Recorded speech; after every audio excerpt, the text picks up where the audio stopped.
berinfak, bersedekah, ya. Ini juga sudah banyak orang dengar tapi masih sedikit orang melakukannya. Masih sedikit orang melakukannya. Atau dia masih perhitungan dalam masalah mengeluarkan.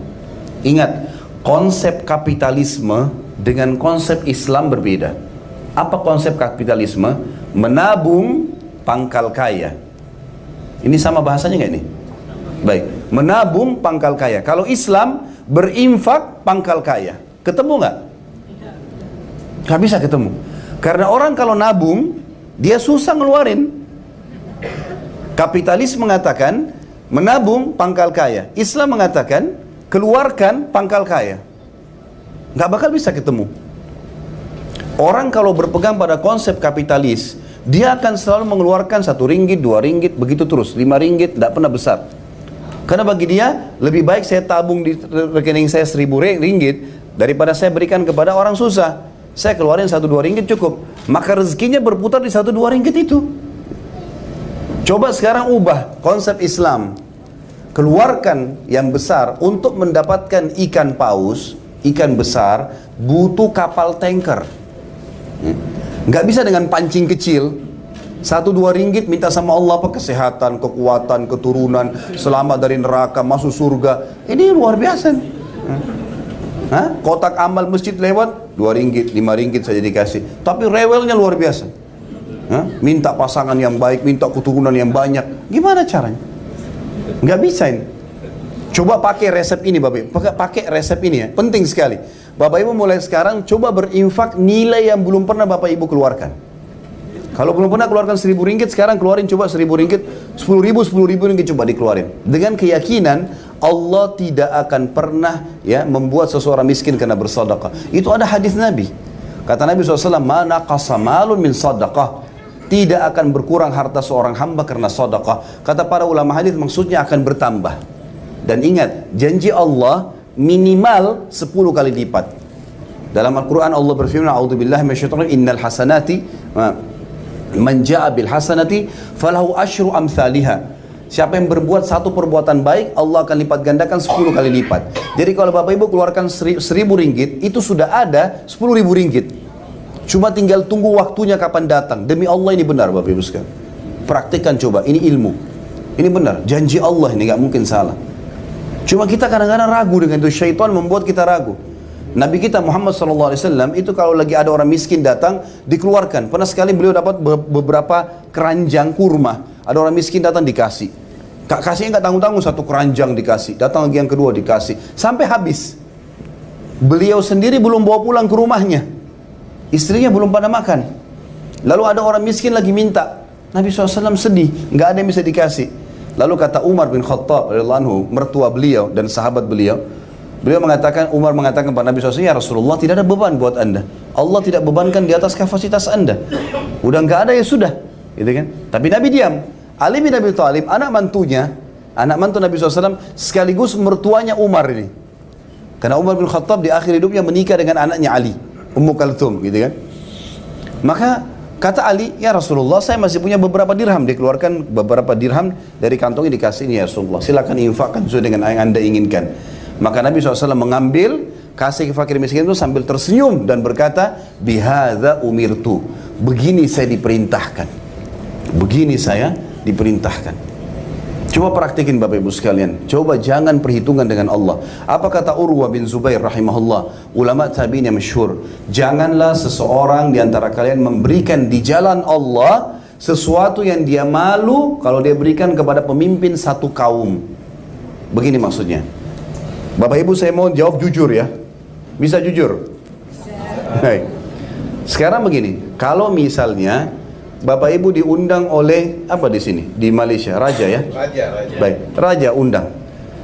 Bapak Ibu ditelepon khusus, datang ya ke rumah saya. Tolong bawain saya buah-buahan. Di mana Bapak Ibu beli buah-buahannya? Ya. Di sini ada nggak pasar kaki lima? Nah, Indonesia bilang pasar kaki lima biasa. Pasar-pasar yang di pinggir jalan. Ya. Baik, Bapak Ibu beli di mana? Kalau raja pesan buah, beli di pasar kaki lima atau beli di supermarket? Baik, setelah beli, misalnya ada jeruk orange-nya Harganya yang satu, misal ini contoh saja, yang satu 20 ringgit 1 kilo, yang satu 50 ringgit. Tapi ini kualitasnya lebih bagus. Yang mana Bapak Ibu pilih? Yang 50. Baik. Kalau perlu kita pesan, jangan sampai ada yang rusak ya. Ini buat raja. Setelah itu ditaruh di mana? Indonesia bilang kresek. Sini bilang apa? Kantong, plastik. Taruh plastik atau taruh di keranjang? Keranjang, pakai plastik, pakai kartu nama ya. Benar nggak? Baik, sekarang jawab jujur ya. Kalau bapak dan ibunya pesan, beli dari mana? Nah, kalau ibunya bapak ibu bilang, nak beliin saya buah ya, beli di mana? Sama nggak begitu? Masuk ke toko buah, pakai keranjang, pakai plastik. Kenapa tidak? Karena kita belum paham ini. Ini yang Urwah bin Zubair bilang tadi. Jangan seseorang di antara kalian mengeluarkan di jalan Allah. Ibu dan ayah kita itu pintu surga. Harus lebih baik daripada raja. Jangan seorang di kalian berinfak di jalan Allah yang kalian malu kalau kalian berikan untuk pemimpin. Teruskan. Kasih air aja. Oh. Diingatkan waktunya. Saya kalau ngomong biasa begini Pak. Lupa waktu. Sampai besok. Boleh. Jadi kalau berinfak harusnya berikan yang terbaik ya. Berikan yang terbaik, maka insya Allah itu juga akan diberikan yang terbaik. Ingat, Allah mengajarkan kepada kita dua hal, ibadahnya dan adabnya. Begini maksudnya, kalau Bapak Ibu bangun sholat malam, sebentar malam misalnya mau tahajud nih. Baik, saya bangun sholat malam dalam kondisi mungkin AC di rumah, ikon ya, lagi mati misalnya, kita keringatan. Bangun, sholat, ya udah sholat saja. Dapat pahala sholat malamnya. Tapi dalam Islam ada namanya adab. Adab itu kemasannya. Kita boleh mengemas ibadah supaya jadi lebih pahalanya. Asal sudah ada perintahnya ya. Misal gini, saya bangun malam, saya mandi dulu, wangi, sejadahnya dibubuhi minyak wangi. Kemudian kita minum teh hangat, baru kita sholat. Ini double pahala. Pahala sholat malam, pahala adabnya, pahala kemasan. Nah kita kalau kasih orang miskin makanan, beda pahalanya makanan bekas dari rumah, sisa dikasih, dengan pada saat kita baru beli, udah dibagi dua, ini buat orang miskin, ini buat saya. Pahalanya beda, karena ini beda kualitasnya. Allah menilai sesuai dengan kadar niat seseorang. Ini penting, makanya kita mengemas. Kalau Bapak Ibu bisa keluarkan uang yang baru, biasa orang, maaf saya kasih contoh di Indonesia. Kalau celengan masjid ya, kotak amal masjid lagi lewat, banyak orang masukin, kalau dia punya 1000 baru, kalau di Indonesia, kalau di sini 1 ringgit lah. 1 ringgit baru, 1 ringgit yang masih baru, yang kain kertasnya masih bagus dengan yang tua. Yang mana dimasukin di celengan masjid? Nah, kita banyak masukin yang tua, yang baru dibeli air mineral di luar kan? Padahal ini untuk Allah, ini buat dia minum sebentar. Yang di toko itu biar ambil ringgit tua nggak apa-apa. Apa kata Abdullah bin Mas'ud? Siapa di antara kalian yang bisa meletakkan hartanya di langit sehingga tidak dijangkau oleh pencuri dan juga tidak dimakan oleh rayap, lakukanlah. Ini maknanya tinggi sekali ya. Saya ulangi. Kata Abdullah bin Mas'ud radhiyallahu anhu, siapa yang bisa meletakkan hartanya di langit, langit maksudnya di atas sama Allah, sehingga tidak dijangkau oleh pencuri nggak bisa ngambil, dan rayap tidak bisa memakannya, lakukanlah. Maksudnya infakkan di jalan Allah. Udah, setelah itu lupain, itu disimpan di sisi Allah, nggak bakal bisa dicuri oleh orang, nggak bakal juga bisa dimakan oleh rayap. Sebagian ulama salaf waktu mereka berdagang di Irak zaman dulu, ada beberapa orang pedagang ya, saudagar pedagang, kemudian mereka berdagang. Ada satu orang yang soleh sekali, dia selalu lakukan, Bapak Ibu sekalian, hartanya dibagi 3. Keuntungan ya, sepertiga dimasukkan ke tambahan modal, sepertiga dipakai buat keluarganya, sepertiga lagi dia pakai untuk infak di jalan Allah. Selalu begitu. Maka teman-temannya bilang sama dia, jadi sudah setelah 10 tahun, rupanya teman-temannya pedagang-pedagang ini setiap ada keuntungan nggak pernah diinfakkan, tapi beli emas, ditaruh di gudang, banyak sekali hartanya. Teman-temannya bilang sama dia, kamu ini nggak sayang sama hartamu ya? Buktinya kamu selalu infak. Kamu nggak punya tabungan sekarang? Kami punya tabungan. Ini lihat gudang-gudang kami penuh dengan emas. Apa kata dia? Ini beda orang beriman ya. bahasanya luar biasa. Dia bilang, sebenarnya kalian yang tidak sayang harta kalian. Saya yang sayang harta saya. Saking sayangnya saya sama harta saya, sampai saya bawa ke sana. Bawa ke akhirat. Ini saya infakkan ini, saya sudah bawa ke sana harta saya. Supaya saya bisa nikmatin di akhirat. Kalian tidak sayang di sini. Kalian tidak menyayangi. Jadi Bapak Ibu sekalian, infak ini perlu digaris bawahi. Penyebab kaya suka berinfak. Tidak ada hari tanpa infak. Itu konsep dasar. Makanya Abdullah bin Umar, Abdullah bin Abbas radhiyallahu anhu ajma'in, itu kalau mereka punya uang, rezeki, maka mereka setiap hari keluar mencari fakir miskin. Ingat, beda pahalanya orang yang kebetulan lagi jalan, kemudian ada orang miskin minta dikasih sama dia, itu beda pahalanya dengan orang yang keluar sengaja nyari. Sengaja mencari orang miskin. Jadi Bapak Ibu keluar tiap hari cari orang miskin, itu lain, pahalanya berbeda. Ada juga sedikit saya titik beratkan Bapak Ibu sekalian di sini. Jangan hanya nonton orang lain masuk surga. Ya. Saya kasih contoh. Bapak Ibu lagi naik mobil sama teman. Saya nggak tahu di sini ada nggak, tapi di Indonesia banyak. Pas lagi di lampu merah, ya, di travel light ya, itu ada orang miskin lewat, ketuk-ketuk kaca mobil. Temannya Bapak Ibu di sebelah buka jendela dikasih 2 ringgit atau 5 ringgit misalnya. Apa yang Bapak Ibu lakukan di sebelahnya? Hah? Ikut berinfak atau nonton saja? Nah, banyak kita cuma nonton orang masuk surga. Oh, teman saya sudah kasih. Baik, dia dapat pahala dari situ. Bapak Ibu kenapa cuma nonton ini? Mestinya kita kasih, kan gitu. Nah, ini contoh kekikiran kadang-kadang ya. Kita nggak sadar itu sebenarnya, tapi kita sedang lakukan. Kita menganggap orang lain. Itu orang lain. Banyak orang bangga dengan orang tuanya. Ibu saya itu setiap subuh selalu baca Quran. Itu benar. Ibu kamu bagaimana? Hah? Hah? Ayah saya itu suka bantu keluarga. Ya itu ayah kamu bagaimana? Selalu kita bangga dengan amalnya orang lain. Tidak ada gunanya. Apa yang kita bawa adalah yang kita kerjakan, gitu kan? Jadi Bapak Ibu sekalian, jangan cuma nonton orang masuk surga. Kita cuma tahu, oh si fulan bangun masjid. Tidak. Niatkan dalam hati, bertekad, ya Allah, kalau kau berikan saya rezeki seperti dia, saya akan lakukan yang sama. Apa kata baginda Nabi SAW? Manusia 4 golongan. Yang pertama yang paling baik adalah orang yang Allah berikan ilmu dan harta. Ada ilmu agama, dia juga kaya. Maka dia gunakan keduanya di jalan Allah. Ilmunya diajarkan, hartanya diinfakkan. Yang kedua adalah orang yang Allah kasih ilmu tanpa harta. Dia faham hukum agama tapi nggak ada duitnya, nggak ada hartanya.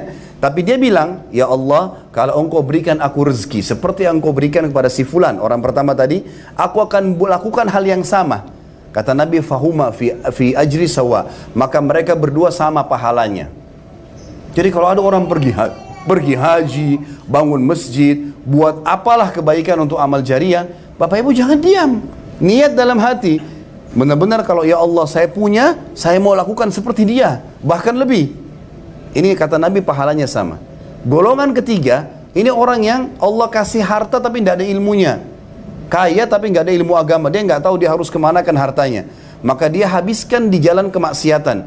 Kayak orang buat diskotik, orang buat bar, orang buat macam-macam. Ada golongan keempat yang paling buruk, tidak dikasih ilmu, nggak dikasih harta. Tapi dia contohin orang yang ketiga. Dia bilang, kalau seandainya saya punya harta seperti si fulan yang bangun diskotik dan seterusnya, saya akan buat yang sama. Maka kata Nabi, fahuma fi wazri sawa. Maka ini sama dosanya. Ini, sama dosanya. Maka selalu kita curi, maaf, tanda kutip ya, pahala dan kesempatan-kesempatan itu. Allah berfirman tentang masalah infak ini dalam surah Al-Baqarah, surah nomor 2 ayat 254. A'udzu billahi minasyaitonir rajim. Ya ayyuhalladzina amanu anfiqu mimma razaqnakum min qabli an ya'ta yaumun la bay'un fihi wala khullatun wala syafa'ah wal kafiruna humudz zalimun. Hai orang beriman, infakkan sesegera mungkin apa yang sedang kami jadikan rezeki buat kalian sebelum datang hari kiamat. Nggak ada lagi transaksi, nggak ada lagi kasih sayang, nggak ada lagi pertolongan, dan orang-orang kafir mereka lah orang-orang yang zalim. Bapak Ibu kalau selalu sibuk saja, rekening saya bertambah sekian nol, sekian jumlahnya tidak pernah diinfakkan. Kalau kita meninggal, demi Allah Bapak Ibu nyesal. Coba saya bangun masjid dulu ya, coba saya begini ya, coba saya bantu tetangga yang miskin ya. Tapi sudah nggak ada gunanya. Uang kita sudah dibagi warisan. Mumpung hidup sekarang kesempatan. Dalam surah Ibrahim, surah nomor 14 ayat 31 sampai 34 Allah berfirman, A'udzu billahi minasyaitonir rajim. Qul li ibadiyalladzina amanu yuqimus salata wa yunfiqu mimma razaqnahum sirran wa alaniyah.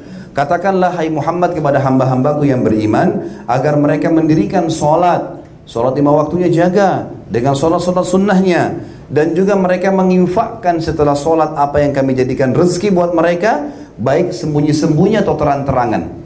Kadang-kadang kita harus sembunyi terang-terangan, di pinggir jalan ada yang minta, atau kita pergi haji akan terang-terangan, maka kita tidak masalah. Yang penting bisa ngontrol, jangan sampai riak. Syaitan bisikin jangan diiyakan. Jadi syaitan bisikin riak, sudah tinggal tidak diiyakan, insya Allah nggak ada masalah. Dikatakan oleh Allah di sini, min qabli an ya'tiya yaumul la bai'un fihi wala khilal. Sebelum datang hari kiamat di mana tidak ada lagi transaksi, nggak ada lagi persahabatan. Ayat selanjutnya itu ayat 31, ayat 32-nya Allahul ladzi khalaqas samawati wal arda wa anzala minas sama'i ma'an fa akhraja bihi minats thamarati rizqan lakum. Yang telah memerintahkan kalian untuk sholat dan menginfakkan apa yang telah jadi rezeki buat kalian adalah Allah yang telah menciptakan seluruh langit dan bumi dan telah menurunkan air dari langit, lalu kemudian dia mengeluarkan dengan air hujan itu buah-buahan sebagai rezeki buat kalian. Yang memerintahkan juga kalian sholat dan juga berinfak adalah wasakhkhara lakumul fulka litajriya fil bahri bi amri, yang telah menundukkan lautan sehingga memang tunduk buat kalian. Jadi lautan kita bisa menaruh bahtera-bahtera atau kapal-kapal kita di atasnya dan mengambil hasilnya. Wasakhkhara lakumul anhar, dan juga menundukkan sungai-sungai buat kalian. Wasakhkhara lakumus syamsa wal qamara da'ibain, yang menyuruh kalian salat dan berinfak adalah yang telah menundukkan matahari dan bulan secara rutin. Matahari terbit pagi, bulan terbit malam, gitu ya. Wasakhkhara lakumul laila wan nahar, dan yang menyuruh kalian salat dan berinfak adalah yang telah menundukkan malam dan siang. Wa atakum min kulli ma sa'altumuh, dan dia telah memberikan semua yang kalian minta. Wa in ta'uddu ni'matallahi la tuhsuha, kalau kalian ingin menilai-nilai nikmat Allah maka kalian tidak akan mampu. Innal insana la zalumun kafar, sesungguhnya manusia itu adalah zalim. Bukan dia tidak punya apa-apa, tapi dia selalu sombong, dia menganggap dia punya, padahal sebenarnya bukan punya dia. Dia lahir, dia dikasih ilmu, dia dibesarkan oleh Allah, dan dia tinggal berusaha. Dan kafar, suka kufur dengan nikmat, Juga dalam sabda Nabi SAW dalam hadis qudsi riwayat Bukhari, kata Allah Subhanahu wa taala, ya ibna Adam anfik alaik, wahai anak Adam, berinfaklah untukku maka aku akan berinfak untukmu.